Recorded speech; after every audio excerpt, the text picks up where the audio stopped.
各位同學，我哋今日溫習一下柳宗元嘅《始得西山宴遊記》內容重點。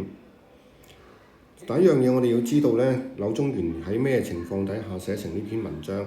最重要呢，就係因為當時呢，佢就被貶到永州。呢個要留意嘅，因為呢一陣間我哋要知道呢，佢個心情有咩變化嘅。第二樣嘢呢，就係佢個文體呢，佢係屬於雜記。宴遊記嗰個記呢，其實係屬於雜記文章嘅一種，咁亦都係咧山水遊記。咁至於內容方面啦，我哋其實就分為三部分嘅，遊西山前、遊西山同埋作記緣遊。當中嚟講咧，最重要嗰部分咧就係遊西山嗰個過程，呢部分係最重要嘅。遊西山前啊，作記緣遊嗰啲咧，相對嚟講咧就冇咁重要嘅。好啦，正如我哋頭先講啦，咁遊西山前嗰個心境究竟係點樣呢？因為佢當時咧餘為6人就係被貶永州啦，頭先講嘅。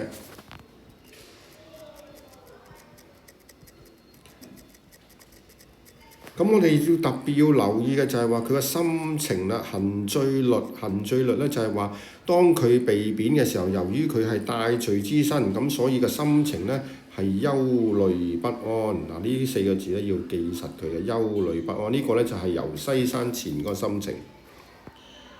咁所以跟住咧就要尋幽探勝啦。咁跟住呢一部分嚟講，遊歷嘅經過啊，佢做啲乜嘢啦？呢啲咧相對嚟講咧就唔重要㗎。我絕對相信咧冇理由問咧呢啲咁嘅內容嘅，因為呢啲基本上唔係內容重點，就係話佢四周圍去嘅啫。入森林窮回溪，幽泉怪石無遠不到。反而我哋要記嘅咧係呢一樣嘢啦。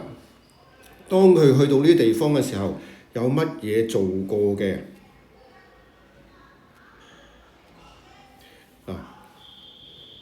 第一樣嘢傾壺而醉啊！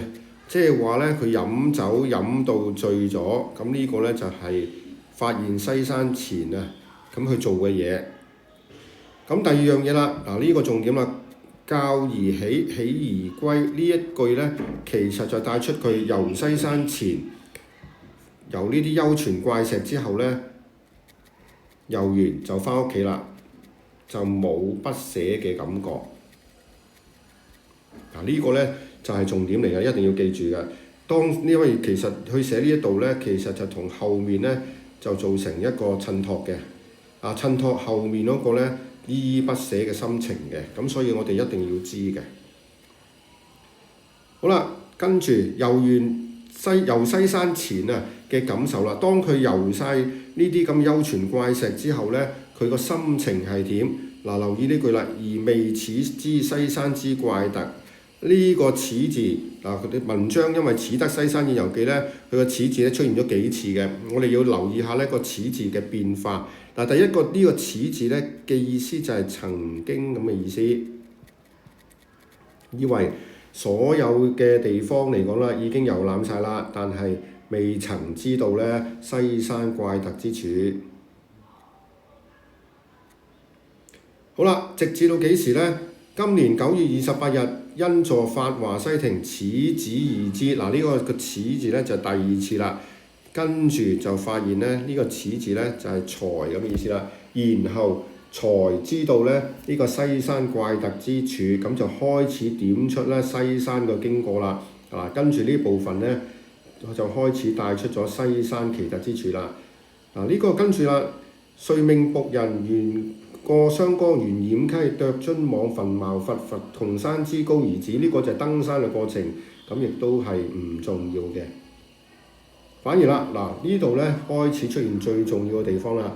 第一喺遊始得西山宴遊記啊，既然寫山水遊記啦，咁自然咧就會形容好多嘅風景啦。風景嚟講咧，咁其實寫景物嚟講咧就有3樣嘢嘅喺呢篇文章入面。第一個咧就係凡數州之土壤，皆在任席之下。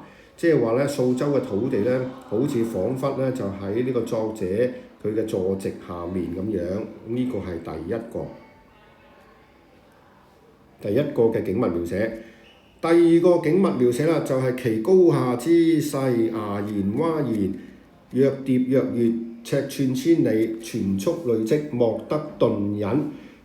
咁呢個就係第二個景嗱，只係如果要問景咧，得3個喎，所以大家同學咧呢3個要記住佢啦。第二個景咧就係話佢高下之勢，即係話高低起伏嘅氣勢嚟講，有啲凹咗，有啲係突咗嘅。突出嚟嗰啲咧就好似小土堆咁樣，若疊若躍，呢個疊咧就係小土堆，若躍躍咧就係指一啲矮嘅躍。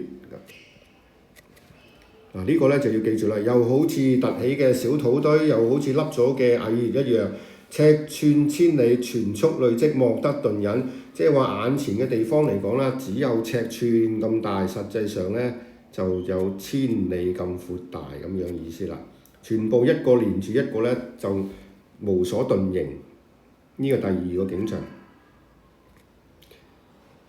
第三個景象啦，就係形青遼白，外與天際，四望如一。即係其實就係指青就係指啲山啦，白就係水啦。嗱呢個好明顯就係一個借代手法啦，將山嘅顏色啊同埋水嘅顏色咧，咁跟住咧就去借代咗佢啦。即係青山同白水咧就互相纏繞住一齊啦，望落去咧就好似咧四面都一樣，就同個天咧就連接起嚟咁樣。咁呢個就係第三個景象。成篇文章咧要寫景咧就得呢3個地方啊，所以記咧就應該唔難嘅。好啦，跟住遊完之後啦，睇完晒呢3個景象之後咧，佢有咩感受咯？個感受嚟講咧就有2個嘅。第一個，西山獨立出眾嘅地方咧，就同一般嘅咧山咧就唔同，不與否漏為類。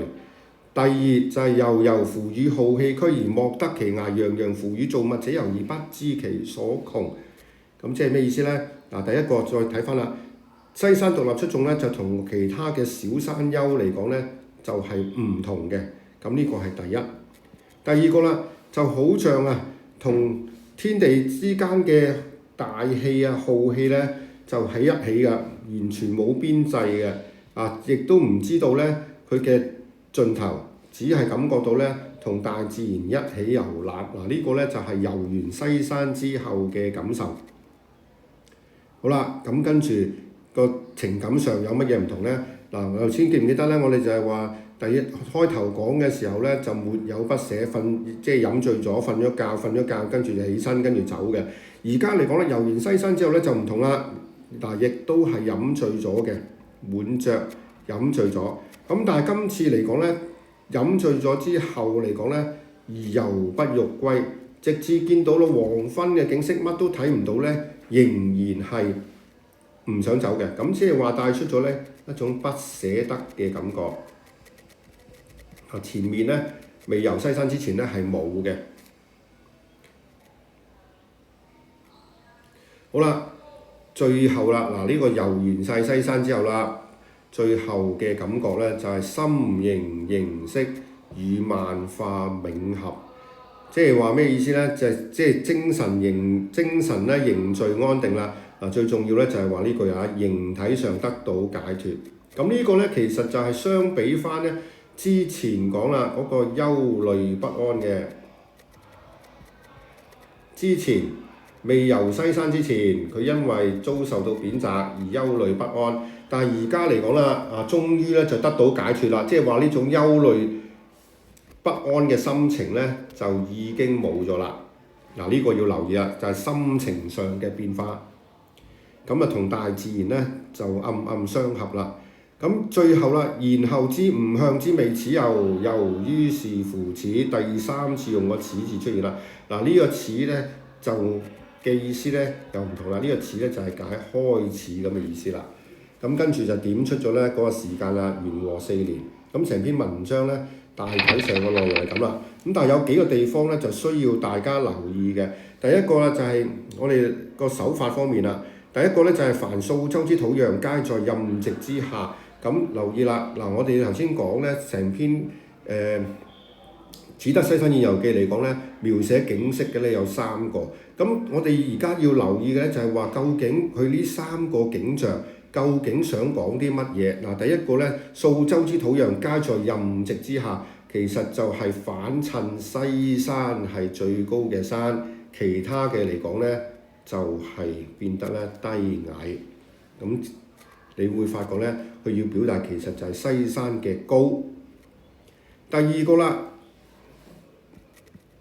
其高下之勢，崖然窪然，若疊若躍，尺寸千里，全速累積，莫得頓忍。嗱，呢個呢，其實亦都係呢，佢寫出咗呢山水嘅渺小，反襯西山嘅高。嗱，留意啊，其實同前面呢好接近㗎。其實所有嘢呢都係寫西山嘅高嘅，呢個呢就高盡，前面就高。跟住形清遼白，外與天際，四望如一。然後知是山之特立，不與否朽為類。嗱，呢個呢都係描寫咗西山嘅高聳。咁即係話啦，其實三個寫景嘅地方嚟講呢，都係去表現西山嘅高。嗱，呢個就係一個重點啊，大家要千萬留意啦。寫景物嗰個作用。好啦，第二樣嘢啦。第二樣嘢要留意嘅呢，就係話初頭嘅時候呢，係並不留戀嘅，起而歸就表現咗呢並不留戀嘅對嗰啲景色。第二個啦，而猶不欲歸就係表現咗呢即係唔想翻去啊，其實就係反襯西山到黃昏唔想翻去，呢個係一種反襯法。突出咗咧西山嘅可貴啦，即係點樣值得去欣賞嘅。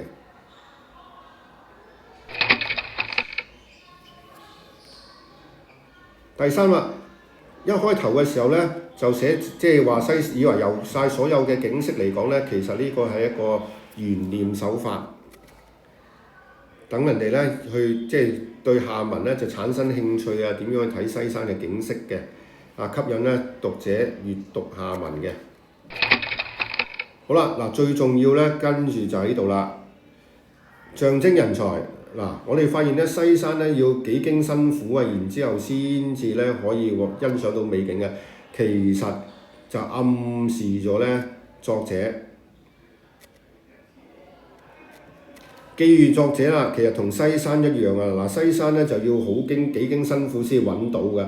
咁其實呢，就記住咗作者本身呢，亦都係當時嚟講呢，不為時用，有待賞識，即係要人哋細心發掘呢，先至去揾到呢作者。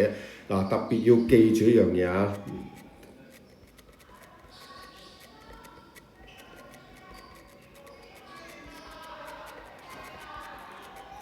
就係西山嘅特點嚟講呢，其實即係等於柳宗元嘅特點。西山即係柳宗元，西山係需要人呢發掘欣賞嘅。同樣柳宗元嘅才華呢，亦都係需要發掘賞識嘅，因為當時佢係不為時用。另外啦，象徵品格高尚嘅人，因為西山嘅獨特嚟講呢，不與否朽為類，同呢小山丘呢就唔同嘅。其實亦都暗示咗作者嚟講啦，佢嘅品格清高，就同世俗呢係唔會同流合污嘅。嗱，呢個呢，呢一個象徵寄託嚟講呢，就係成篇文章最重要嘅地方。大家同學呢一定要記住，因為西山只不過係表面所寫，實際上就唔係，實際上係寫翻柳宗元自己嘅。嗱，呢篇就講到呢度為止啦。